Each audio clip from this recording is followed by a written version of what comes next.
हा संदेश त्या प्रत्येक स्त्रीसाठी आहे जी दिवसभर घरासाठी, कुटुंबासाठी, मुलांसाठी, नवऱ्यासाठी, आई वडिलांसाठी धावत असते, पण स्वतःसाठी 2 क्षणही काढत नाही. अगं ऐक ना, हो, तुलाच हाक मारते. सकाळी डोळे उघडल्यापासून रात्री झोपेपर्यंत तू सतत कोणासाठी तरी काहीतरी करत असतेस. घरातील प्रत्येक व्यक्तीच्या गरजा तुला आठवतात, पण स्वतःची गरज मात्र तू नेहमी शेवटी ठेवतेस.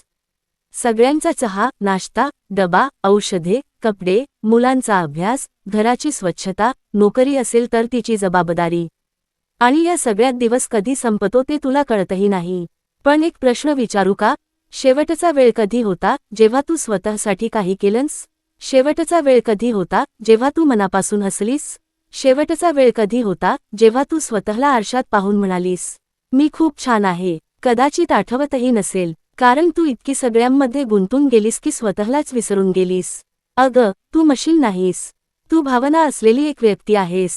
तुलाही थकवा येतो, तुलाही रडावंसं वाटतं, तुलाही कोणीतरी विचारावं असं वाटतं, तू कशी आहेस? पण अनेक वेळा हा प्रश्न कुणी विचारत नाही. म्हणून आज मी विचारते, तू खरंच कशी आहेस? मनातून आनंदी आहेस का, की फक्त जबाबदाऱ्या निभावत आहेस? अनेक स्त्रिया अशाच असतात, त्या घराचा पाया असतात, पण पायाला भेगा पडल्या तरी कुणाचं लक्ष जात नाही, कारण सगळ्यांना फक्त उभी असलेली इमारत दिसते. अगं, घरासाठी झिजणं चुकीचं नाही, कुटुंबासाठी प्रेमाने काम करणं चुकीचं नाही, पण स्वतःला पूर्णपणे विसरणं मात्र चुकीचं आहे. कारण तू आनंदी असशील तरच घर आनंदी राहील. तू निरोगी असशील तरच सगळ्यांची काळजी घेऊ शकशील. तू मजबूत असशील तरच संकटांना सामोरी जाऊ शकशील. म्हणून आजपासून एक निर्णय घे. दररोज स्वतःसाठी किमान 10 मिनिटे काढ. फक्त 10 मिनिटे. त्या वेळेत कुणाचाही विचार करू नकोस. फक्त स्वतःचा विचार कर. तुला काय आवडतं? तुला काय करायला आवडेल? तुझं एखादं स्वप्न होतं का? तुझी एखादी इच्छा अजून अपूर्ण आहे का? त्याचा विचार कर, कारण स्वप्न बघण्याचा अधिकार तुलाही आहे. फक्त इतरांसाठी जगण्याची जबाबदारी नाही. स्वतःसाठी जगण्याचा अधिकारही आहे. अनेक स्त्रिया म्हणतात, आता माझं वय गेलं, आता माझ्यासाठी वेळ कुठे आहे? आता मुलं मोठी झाली, आता संसारच सर्व काही आहे. पण सत्य काय आहे माहिती आहे? जोपर्यंत श्वास आहे, तोपर्यंत नवीन सुरुवात करण्याची संधी आहे.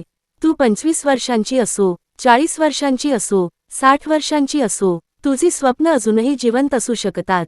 फक्त त्यांना पुन्हा एकदा जाग करण्याची गरज आहे. अगं स्त्री, तुझ्यात खूप शक्ती आहे. इतकी शक्ती की तू एका घराला घर पण देतेस. तू दुःखातही हसतेस. तू तुटलेली असतानाही सगळ्यांना आधार देतेस. तू रडत असतानाही दुसऱ्यांचे अश्रू पुसतेस. ही ताकद साधी नाही, ही देवाने दिलेली देणगी आहे. पण त्या ताकदीसोबत स्वतःवर प्रेम करणंही शिक. स्वतःला दोष देणं बंद कर.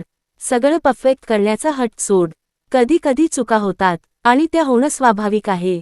तू सुपरवुमन नाहीस, तू एक माणूस आहेस. म्हणून स्वतःला थोडी माफी दे.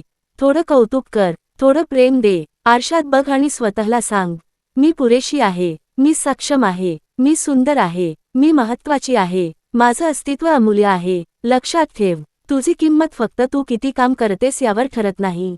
तुझी किंमत तुझ्या मनावर, तुझ्या प्रेमावर, तुझ्या व्यक्तिमत्वावर ठरते. तू घर सांभाळतेस म्हणून महान नाहीस.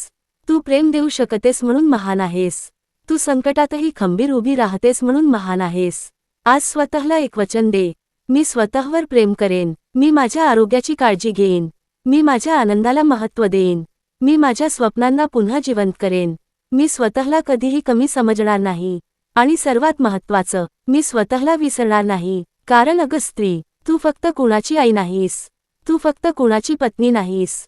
तू फक्त कुणाची मुलगी नाहीस. तू स्वतः एक स्वतंत्र, सुंदर, सामर्थ्यवान व्यक्तिमत्व आहेस. तुझी ओळख नात्यांपलीकडे आहे. तुझं अस्तित्व खूप मौल्यवान आहे. आज जर तुला वाटत असेल की कुणी तुझं कौतुक करत नाही, तर हा संदेश लक्षात ठेव. तू करत असलेलं प्रत्येक काम महत्त्वाचं आहे. तुझा प्रत्येक त्याग महत्त्वाचा आहे. तुझं प्रत्येक स्मित महत्त्वाचं आहे. आणि सर्वात महत्त्वाचं, तू महत्त्वाची आहेस, खूप महत्त्वाची. म्हणून आज आरशासमोर उभी रहा. स्वतःकडे प्रेमाने बघ आणि मनापासून म्हण, मी स्वतःवर प्रेम करते. मी स्वतःची काळजी घेईन. मी आनंदी राहण्यास पात्र आहे. मी खूप मजबूत आहे. मी खूप खास आहे. अगं स्त्री, तू थांबू नकोस. हार मानू नकोस. स्वतःला विसरू नकोस. कारण तुझ्या चेहऱ्यावरचं एक हसू अनेकांच्या आयुष्यात प्रकाश आणतं. आणि लक्षात ठेव, जगाला तुझी गरज आहे, पण त्याआधी तुला स्वतःची गरज आहे.